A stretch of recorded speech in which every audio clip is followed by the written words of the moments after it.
comic friends and fiends. Welcome to Sidekicks Talk Comics. I'm Rob, and with me, as always, my partner in crime, Slotted Up 503. What's up, guys? How you guys doing today? I'm hoping it is going to be. What is it? Live viewers? Why I can't? I got It's seen. slow. I don't see anybody yet. I see live StreamYard. All right. Yeah. All right. Anyway, so hopefully people are joining us and are not in our own world. And if so, everyone will watch us on the replay and I'll feel sad. But anyways, what are you going to do? So this week, we're going to talk about superhero costumes. That's going to be something that's super Jesse. Hooray. At least your wife likes us, or at least one of us. Probably you. But we kick it off every week the same way we do. Jason, what did you pick up this week at the comic book shop? All right, well, let's start with just a light one at this shop. We got Marvel Voices Legacy #1, Miles Morales variant there. We got Future State Dark Detective #4. Of course, I probably got a couple of those covers. Then we got, I love this cover right here, Poison Ivy, the black and white #3. This book is great. It is actually a pretty good read. Stray Dogs #1. The Silence of the Lambs cover. And then this is another really good book, Two Moons #1. This takes place back in the Civil War. He's I want to say he's a Native American heritage, and he like talks to his to the dead people, and it's crazy. I don't want to spoil anything, but I also picked this up. That's a lot of Spawn. Yeah, it's the first 50 issues. It's the compendium #1, and then really quick, we got a package here from Soul_twice on Instagram. He's in here right now, actually. What's up, buddy? This arrived today, actually, or yesterday. I don't remember. And just so you guys know, he does art, Soul_twice on Instagram.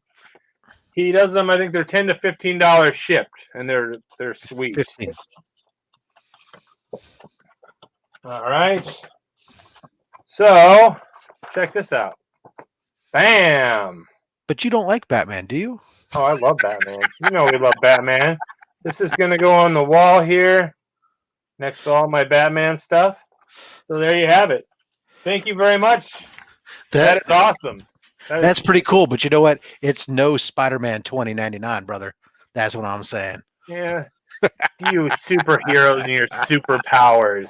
Batman doesn't need superpowers. He just needs a unconventional suit. Hey, before I show off mine, welcome Digger Jim and Sean and David to the show today. All right, so real quick, let me go ahead and I'm going to take the big screen for a second, and because I know how to do it, I swear I do. Here of Captain and everything else in our last issue. Wash just showed up after everybody thought Wash was dead, so gonna be interesting. Symbiote Spider-Man. The Wolverine, so I can put that so it's appropriate there. For X-Men, we got a couple different covers. We got the regular cover, the Peach Momoko cover, which I really kind of dig because it's almost like the next step in. I have the X Factor, I think it's X Factor 2 Peach Momoko cover, where she's running with the wolves. And so now here we are kind of like after they caught their prey and stuff. So this is kind of cool, Peach Momoko. And then because my wife is a huge Storm fan, we have the Black History Month cover for X-Men featuring Storm on the cover. Nice. Super Jesse's a Storm fan as well. Batman Black and White, the A cover. Is that Middleton? I don't know. I should, but I don't. Just like I don't know who did the B cover either, but it was just too awesome.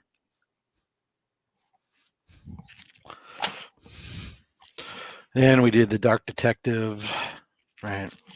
A and B, like you. Legion of Superheroes, and the B. And then the Generations Forged, what's going to kick off this whole shebang, the A and the B cover there on the Generations Forged. So that was this week's and new comic book day pickups. Nice. All right, back to the side by side. I'll get all the rest of my other comics Saturday. So yeah, and I got so much stuff that's coming on way. It's ridiculous. But hey, so today we kind of want to our topic for the day discussion with you guys. I hope you guys brought your thinking caps on. We kind of want to talk about what makes superhero costumes impractical, right? Or some of the elements of impractical costumes. So I'm going to make myself big for just a moment here. Or actually, what I want to do is, there we go. So some of the different elements and whatnot kind of that make superhero costumes impractical or inappropriate in some cases, or maybe just poorly conceived or whatnot. So we kind of came up with some ideas, I got a couple different tropes that fall into these different costumes, and then we each have some examples of some that incorporate some of those, or are just really bad costumes that you think to yourself, how would anybody actually go about superhero fighting in this stuff, right? And it's obvious we can instantly think of the half naked people, but this extends even to the materials that some of these costumes are made out of, right? That I didn't even get into. You take Catwoman. What's her costume made out of? Is it all leather? Leather would restrict your movement a lot. Is it latex to be that tight? Well, latex doesn't breathe, right? Rubber, it doesn't breathe.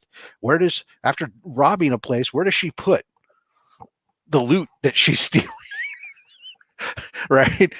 Or, God forbid, even if a fully, cable with all those pouches, if it was fully loaded with stuff, how's he going to carry all that weight around, right? Right. So, and those guns are enormous that he carries around. He's chiming in already. Look at this. He's got his Power Girl. Seriously, I like the girl parts, but it's this guy, but it's ridiculous. Yeah, we'll get that. So let me go ahead and so the first thing kind of in the realm here, restricted visibility, right? Costume. There's a lot of costumes that have masks and stuff, and that's fine. Most of the masks sit on the face, and we can all pretend that doesn't affect their visibility for a moment. But things such as high collars that block all your view around you, except you're basically a horse with blinders on, or once you put a full helmet on, where now you're looking forward, and then all that you have to look at are like two little portholes.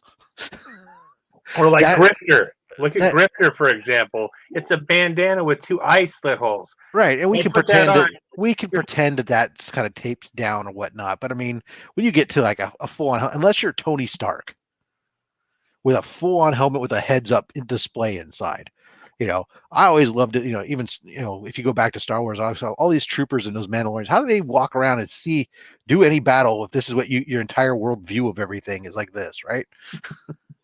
But so, Ant-Man, Star-Lord, some of those guys with those helmets like that, how you do. And then hoods fall into the same, some of these cloaks and hoods, they fall in that same category as the backside. Now, granted, most of the time when, for example, Damian Wayne, when he goes into battle, he takes his hood down. But while he's lurking about, I mean, great. I guess the idea is that it helps to conceal you somehow, but you don't see what's coming from behind you or anything else, right? Another thing, yeah, capes, cloaks, and trench coats in general, right? They all look good, but what good is this in battle? Good for someone to grab a hold of and swing you around. That's what it's good for. Exactly. It's gonna or inhibit your movement. You're trying to Gambit running around trying to swing that quarterstaff, and he's getting tangled up in his trench coat. Granted, unless you're Unless you're always fighting in a windstorm, facing the wind. Batman on the other, I mean, I give Batman a pass just because he's my favorite, but I mean, he uses the glide, and he uses for block bullets, and so he uses his cape for more than just fashion. Well, yeah, no, I mean there are some that like that. His capes obviously, this is of course the thing, right? Is all these people have especially in the Marvel universe, they get unstable molecules, and of course in the DC universe they get various, um, what is it? Some kind of nanotechs and these polymers and all this other stuff. I mean, I don't know if you know much about ballistics, but a loose piece of fabric doesn't really stop a lot of large caliber rounds and whatnot, or explosives and stuff, quite the way that Batman's cape does, and also double as a glider, and also oh, I run electric charge through my fingertips, and then that stiffens the fabric. Yeah, sure. So obviously superheroes live in their own world of physics. Exactly. That's a different story. But so they're always, when they're in a fight, it's always like there's a windstorm blowing and they're facing into the wind, because the cape never blows in front of their faces, or as they're trying to swing their hand, get in the way of that punch or anything else, right? It's always flowing behind them. Perfect. Yeah. Or if they're standing on the rooftop, it's always blowing that way, so it's perfectly behind them to get the Just exactly. Once it needs to blow this way and go over their head. Yeah, I want to see that, right? Where he's coming down, the cloak, the cape's up as he's falling, and then he does a superhero landing and it falls over his head. He can't see it, and then the bad guy sucker punches him in the face. That'd be great. That would be funny. Impractical footwear. So yeah, the Golden Age Flash was basically running around in a pair of Uggs with wings on them. Yeah, slip-on booties. How do you run 100 something plus or whatever speed at Mach 2, Mach 1, wearing slip-on shoes, and then stop and then make a turn without your stepping right out of your shoes, right? Who's going around leaping from rooftop to rooftop in high heels? I mean, I hear it's hard enough to dance in hard heels or climb stairs in hard heels, let alone jump from rooftop to rooftop, or in the case of Mockingbird, or Black Canary, yeah, karate kicks and land on those heels without breaking a heel. Basically, Robin's the original Robin was jumping rooftop to rooftop in little slip-on circus shoes. Spider-Gwen wears ballet shoes. It is more fashion than function, though. Yeah, she's a little bit different in that she's wearing that over. She's not barefoot under those ballet shoes, A, and B, at least her theoretical power set allows her to. Actually, she wouldn't be wearing it over it anymore, because technically that's actually all symbiote now. So it is actually purely fashion. Whereas originally, her original costume, before it became all symbiote, was basically ballet slippers over costume. So I guess today it's a little bit different. So Wonder Woman's fighting us one-piece bathing suit. Yeah, exactly. And at one point she's wearing a little lace-up strappy sandals, because that's practical. Like, because I hear that those never come untied, especially in the heat of battle, causing you to trip and fall or anything, right? Right.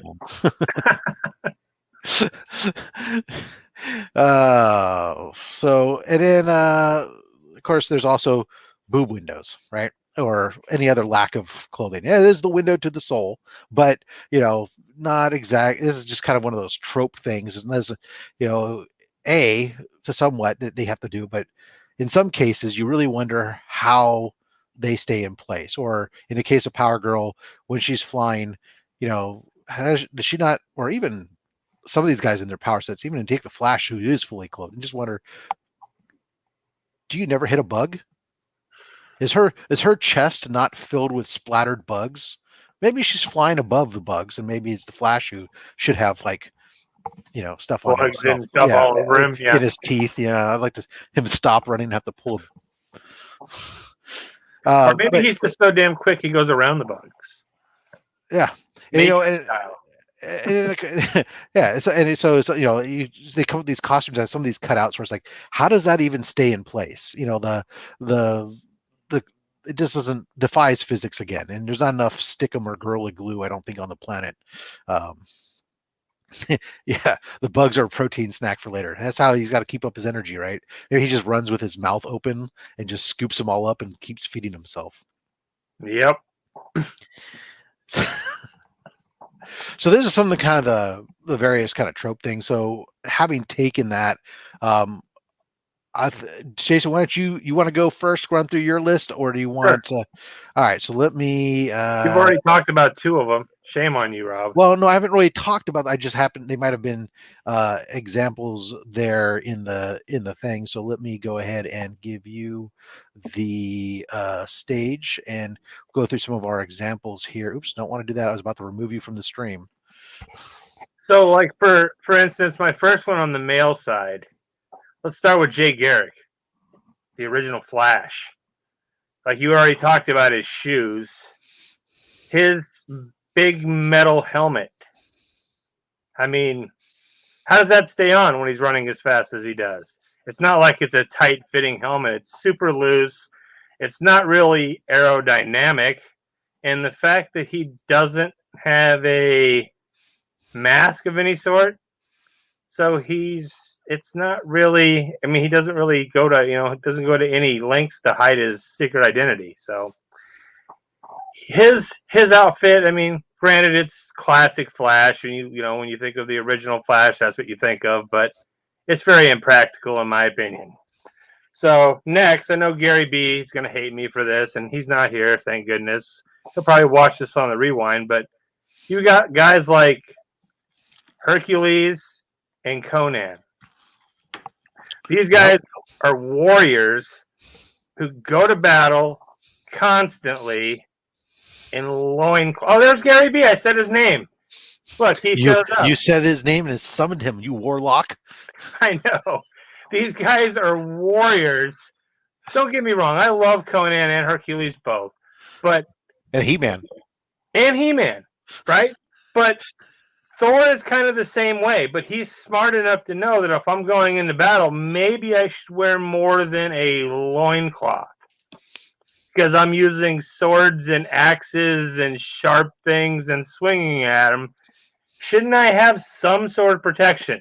I get it. Their whole persona is I'm a bad, whatever, and I don't need that stuff. But it's very impractical. So what I'm hearing is that the men should wear protection. Well, yeah. That's good advice. I mean, the God of Thunder does it. He's the same kind, right? And I'm not just hating on Conan, Gary B. The next one, let's start with Batman.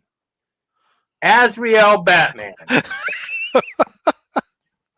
He says that he can't wear armor because they have sensitive nipples and chafe easily. They might get rashes. Back then, they didn't have any creams or anything for that, so they couldn't. Yeah, let's go with Azrael Batman.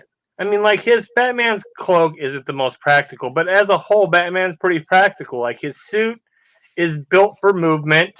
It's lightweight. He's human. He can't. He's not super powered or anything. But the Azrael bat suit, that thing is ridiculous. It's got like gold, shiny metal all over it, kind of like the opposite of Batman and stealth. The big metal wings. I mean, it is ridiculous, and in my opinion, that is the most ridiculous. Yeah, I don't like that version of Batman at all, but it's very impractical. So there you go. And then let's see, who else did I have? Who else did I have for guys? I'm pretty sure that was it. And then my women. Yeah. We'll start with Rogue. All right. I know Jesse loves Rogue. Rogue's awesome and all, but her power is if you touch any part of her skin, she can take your personality, your power, and it's not just, where she gets all these powers. It can drain her. It could, debilitate her. Shouldn't she be more in a Spider-Man type suit where you can't touch any part of her skin? that's, I mean, for what she is and her powers, I think that she should be more. Yeah, she should. Her face shouldn't be, open to everybody else. That's for what she is. I think that's super impractical. And then we'll stay on the barbarian side just because Gary V's here now, and I want to bust his balls a little bit. Red Sonja. Let's talk about Red Sonja. Chainmail. Chainmail. From what I know about chainmail, is super heavy. It's not super flexible, and if you wear chainmail, usually you wear something underneath because when you move, it's metal and it's going to pinch you. So Red Sonja must be super, super tough just to be wearing a chainmail bikini and fighting off guys like Conan in a chainmail bikini. That's kind of impractical, right? And then you've already talked about Catwoman and her leather outfit. How are you gonna do aerobics and acrobats and all those moves you do and jump from building to building in tight leather, whatever that is that you're wearing? I mean, you can't do that. That's super impractical. And then Black Canary, high heels, a leather jacket, and fishnet stockings. Really? And you're out and at night fighting crime. You Come look on. like you. Black Canary looks Ladies like of the night, working walking the street instead of fighting crime. She should be walking the street instead of protecting it. Exactly. She should be working the streets instead of protecting it. Look at her and her fishnet stockings and her impractical, inappropriate, both. So there you have it. There's my list. All right. So my list here, start off with Starfire. Let me get myself big again. Or make it here, let me give you a little bit of a so you can be there. So I'm not talking to myself. So from my side, I go with Starfire on one of my lists with her physics-defying brassiere. She's flying at God knows what speeds, and somehow those little straps form around. I don't know what they're made of, but they somehow stay put no matter what she's doing, and she never has a wardrobe malfunction. Her nipples are buttons, and they button straight to her nipples. It may be. It's that cold outside. Who knows? From the guy's side, or thing, hey, poorly executed. Obviously, they were a big fan of the Rocky Horror Picture Show when they decided to go with this version of the Cosmic Boy, because if that doesn't scream Frankenfurter and the stage show, I don't know what does. That looks like a really bad girdle. Yeah, apparently it clamps around his. It must just be like some kind of like really firm material that just clamps around him and stay. I don't know. What were those bracelets that you used to slap your wrist? Maybe yeah, instead of a slap bracelet, it's a slap girdle. Let's see. Emma Frost. Fighting in your lingerie, of course. This need to make women fight in bustiers or brasiers or whatever else. I mean, obviously that's not a lot. It doesn't offer much protection. Granted, I understand. She's got some protection of her own. Her outfit doesn't need to be what protects her, but still, that is not a outfit that is designed necessarily for practicality, is all I'm saying. Unless you're practically trying to drive people insane. Namor, right? Fighting off women is his biggest challenge, and maybe some of the guys, and that's fine. Hey, Namor has been fighting Nazis in a swimsuit ever since, right? He's had some various different outfits over the years, likes to keep showing off his chest. What's funny to me is here's a guy, I mean, one of his abilities is that women find him attractive and can't resist themselves. It's like, and here he is just like, yeah, here I am, baby, come and get me. And he always seems annoyed by it. But Yeah, He's obviously European in a Speedo, right? yeah, exactly. And I don't understand. I don't understand. I've gone. I've read some name. I don't remember him being impervious to bullets and everything else in the world as being in his necessary power set. So I don't know. I would think that fighting Nazis would be superpowered prostitution. How exactly that does much in the way of protection. Yeah, he's in the same boat as Conan and He-Man and all those loincloth wearing men. Yeah, Gamora, of course, the classic Gamora, you're not fully dressed if you're not wearing a cape because, well, there's more material in those gloves and boots than there are in the rest of her outfit combined. Uh, and again, we go with these straps that manage the straps that manage to form around her breast, and you wonder how do they stay in place? If, it just doesn't make any sense whatsoever. And in order to pull that tight, you would have to see some kind of tension, but then that would pull them wide and open her up to the world, so to speak. But hey, that's okay. The Spectre will match you there with the lack of clothing and wearing a cape, but hey, the lapels are a nice touch. That's all I gotta say. Fighting Speedo in a cloak. Hooray. And then what happens is you go to make your costume and you run out of fabric. I mean, the problem with superheroes, as we know, is they can't just have one costume. You have to have multiples because you can't wear that same suit night after night. It would get funky. Eventually, not everybody's got Bruce Wayne's money. And apparently here, Huntress ran out of money and didn't have enough fabric and couldn't complete her costume. So,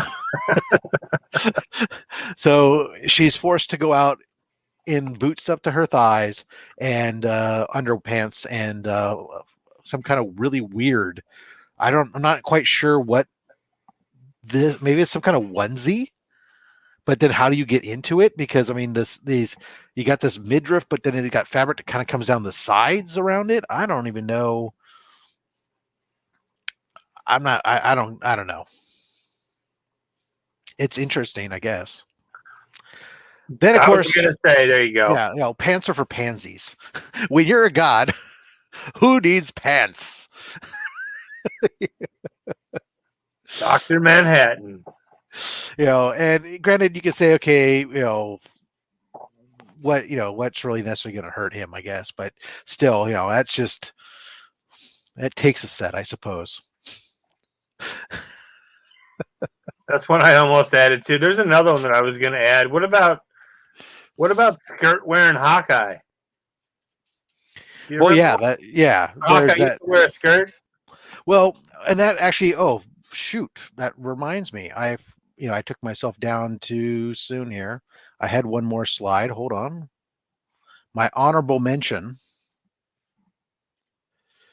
So, Supergirl, especially lately, this poor girl has been made to either fly around in a skirt, which I hope that she's wearing skirts. But they otherwise she's coming down and exposing herself to the world, or they took away her skirt, made her wear like no pants and boots that came up mid thigh, but cut out the knee hole. What was the purpose in that? If you need boots that go that high, why are you exposing your knees? Well, the super people. I mean, look at him. I mean, look at Superman. His glasses is supposed to hide a secret identity. None of that stuff makes any sense. And then we make her, give her a white T-shirt and stuff and make her look like a little schoolgirl or something, and then God knows what else is going on there. But anyways, that was my honorable mention to it all. Impractical darn outfits. So, what do you guys think? In the audience, what are your guys' most impractical superhero outfits? Let's hear from you guys. James had Dr. Manhattan in there.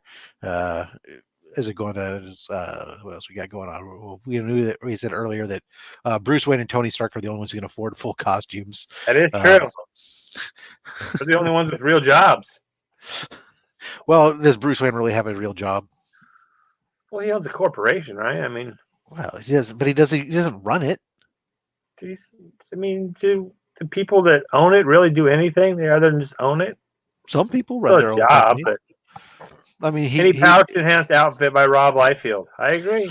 yeah. I mean, we mentioned that you take cable, when you all those pouches and then 70, you load it up. It's got to weigh 80, 90 pounds worth of just on his chest alone. Let alone how do you know what's in where?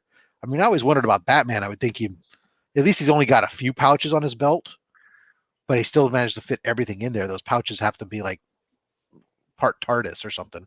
But you know, I don't know. There's just way too much. Yeah, Dark Was Detective Bruce can't afford anything. wasn't That is true. Tony created? What I'm not sure I understand what the question about Tony being created. Uh, Give us some more details there. See, Bruce can't afford nothing in Dark Detective. Well, yeah, we've more recently he's lost a little of his luster. Batman's untouchable. Well, his Uh, cape's a little ridiculous, but other than that, I mean, think about it. Batman's the most practical outfit. If you take away the cape, everything else about it. some every character's had iterations where their costumes might be a little more practical than others, but um, I've seen some of Batman's where I thought, man, that looks real much more grounded in reality, and some of them that are obviously a little more fantastical. And the capes McFarlane get a little carried away to be straight up ridiculous. Yes, any superhero wearing heels, or probably Yes. even for that matter, running around without shoes, right? That's Yeah. I don't know. I guess unless you're invulnerable. And like I was always, I always wondered, does Sue Storm really even need clothes? Can't she just make herself invisible except for her head? Well, does The her good making cape? herself invisible extend to her clothing? I mean, apparently in the comics it does, but in reality, shouldn't haven't we always seen that before? With the Invisible Man in the movies, always has to go naked in order to be invisible, right? Yeah. So his mother couldn't bear, so his dad had that purple guy create Tony Stark. I guess maybe I don't know Iron Man very well, so I can't comment, James. You've stumped me. Mhm. Heroes holding weapons bigger or longer than their bodies. Yes, or for a lot of times, any half the things that they carry around on them. I think the bigger weapons thing is a lot more of a. I'm trying to think of if that fault of too many characters in the Marvel DC worlds that do that. I think it's when you start entering some of the more fantasy stuff that that Savage stuff. Maybe they do that. I'm not sure.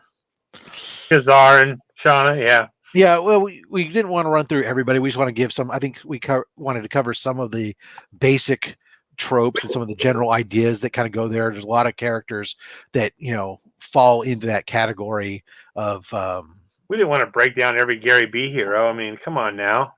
yeah, warlord. Dazzler with her roller skates, Gary B. Is that a little impractical? That might just be a little impractical. Exactly. Yeah, the ears on Batman. Hey, we learned that those ears are like little secret darts now. That's what we learned, right? Or they've concealed lockpicks in the past. So those ears on the cowl are special, man. We are over on our time, which we didn't really want to do. So I'm gonna not do any news for myself. Did you have any news stories that you need to pop out? No, we're gonna cut out the news for today because we ran over on time. But we really appreciate you guys joining in the conversation here and joining us. Make sure that if you're not already subscribed, that you subscribe both to myself and to Slot It Up 503, as next week we'll be on his channel there. So thank you all very much. We greatly appreciate your taking the time and to spend it with us and listen to us, because I'm just a fat man with a fat stack of comics and a fat opinion. And I'm just a sidekick. Slotted up comic book world. Thanks. Take it easy, guys.